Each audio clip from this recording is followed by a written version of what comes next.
Hi, and welcome to Coach's Corner, where systems matter and both personal and professional learning and development is beneficial for everyone and essential for some. As always, please like, subscribe, comment, share, and hit the notification bell.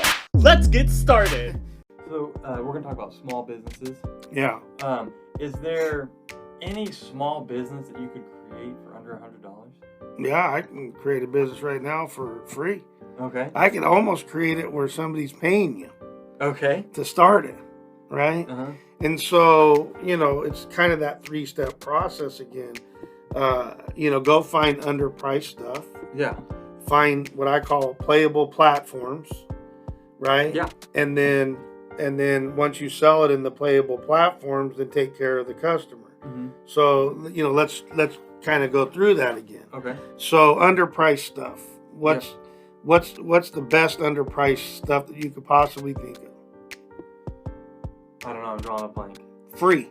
Oh, okay. Okay. Yeah. Or watch this, and this is no joke. I'm not kidding. I mean, I've done this a million times with people. So you can go find underpriced stuff, right? Mm-hmm. So I can take your hat, your shirt, whatever. Now somebody paid for it. Yeah. But technically it's free.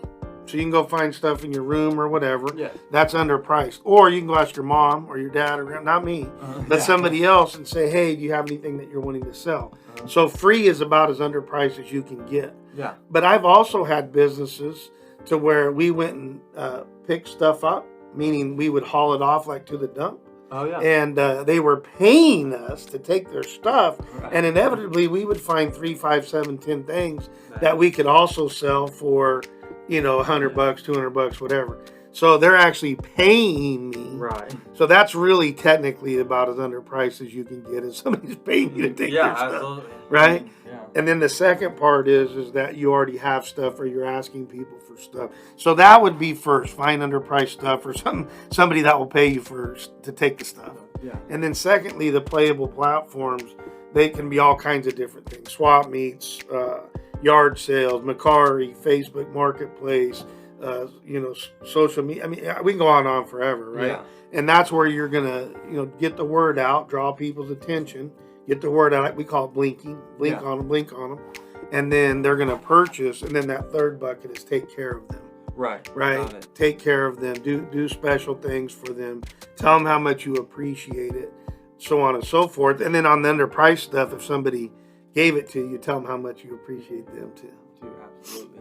When it comes to small businesses, do you think that they're at a big disadvantage when it comes to the Walmarts and Targets, that the big time stores, or do you think that there's a way to counteract that, or what are your thoughts on that? Well, it depends what your goals are. If it's money, yeah, you're at a huge disadvantage because they've already learned how to grow their business and scale the business. Right. And so, that's tough. But if what you're trying to do is to serve a local community, and you're trying to get uber rich or whatever, but you have a good lifestyle, right?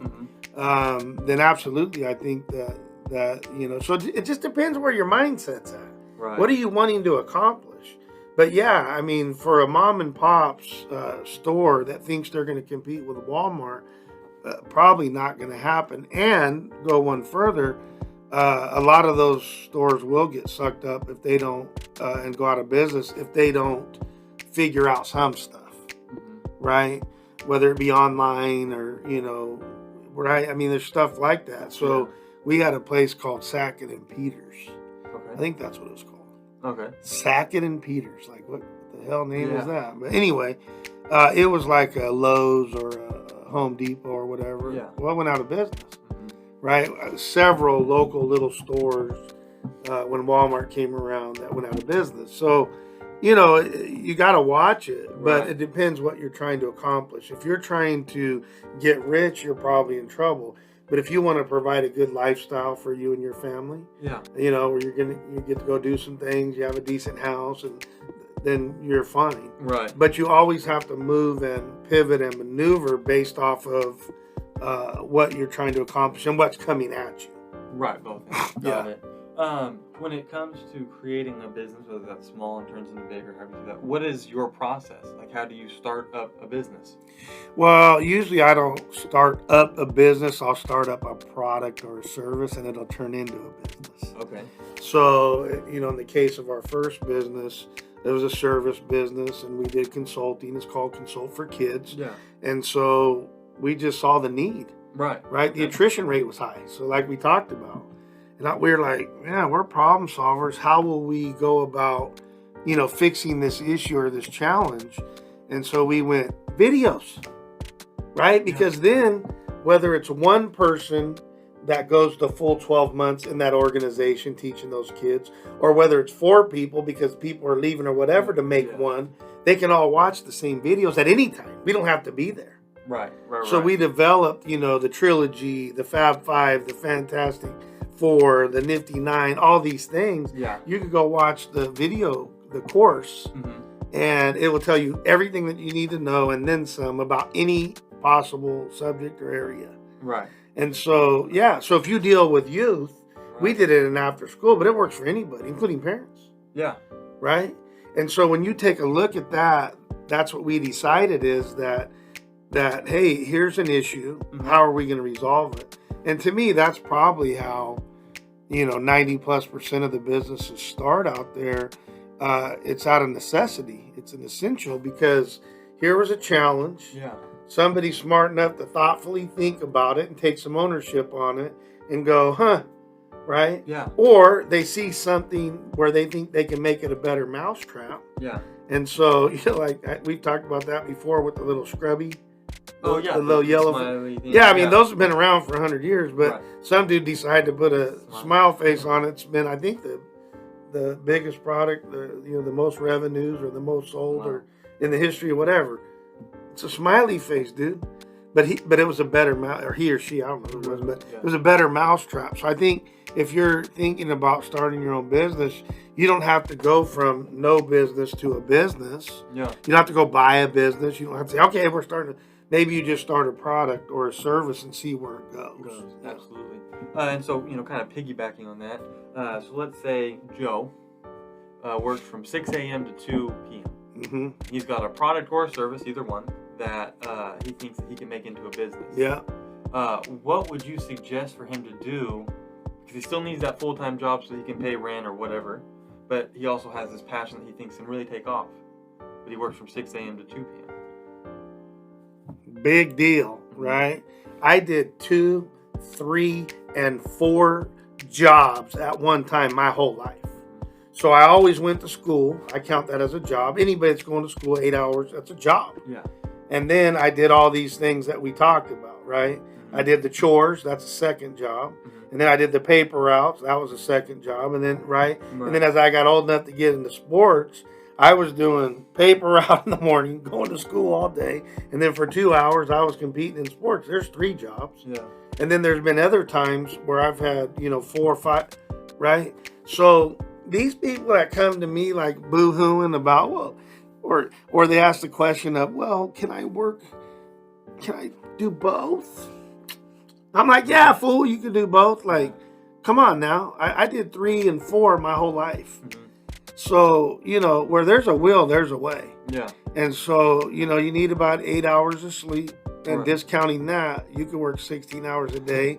Let's take off a couple hours for bathroom breaks and eating and whatever. Right. I don't recommend you eating while you're on the toilet. Yeah. But you know what I'm saying? And so, and then just go for it from 2 to whatever until you're so tired and you have to get back up. Right. So whatever that stretch is, but come on, man, 8-hour days? Yeah.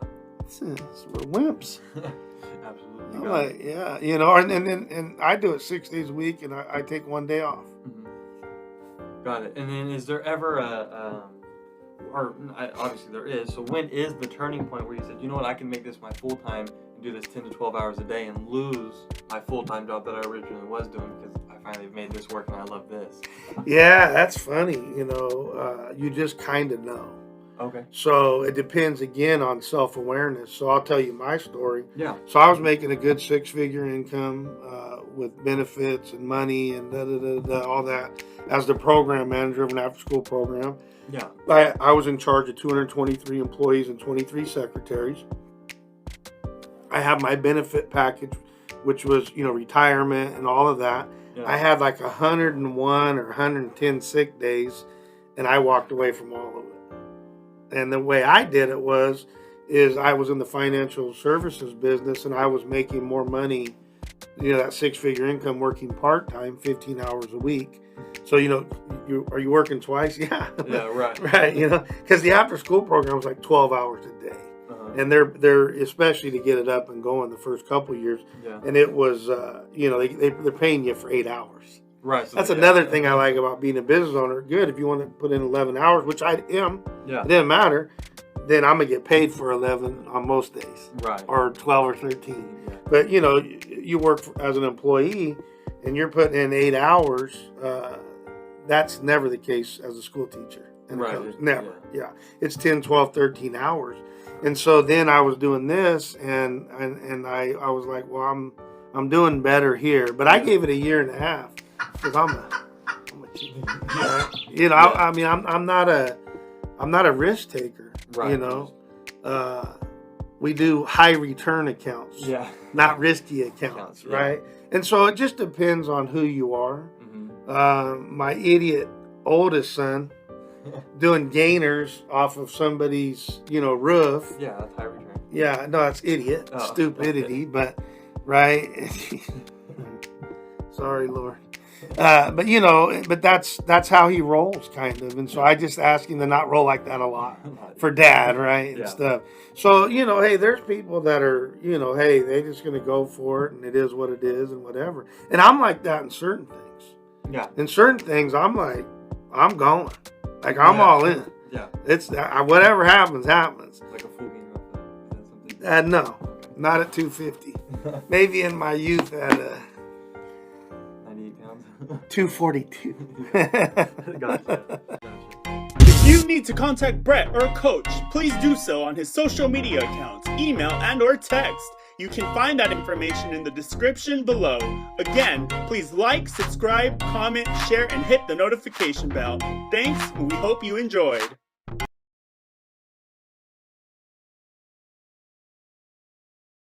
If I had his natural gifts, I'd have been a professional. I'd have been a gold medalist for sure.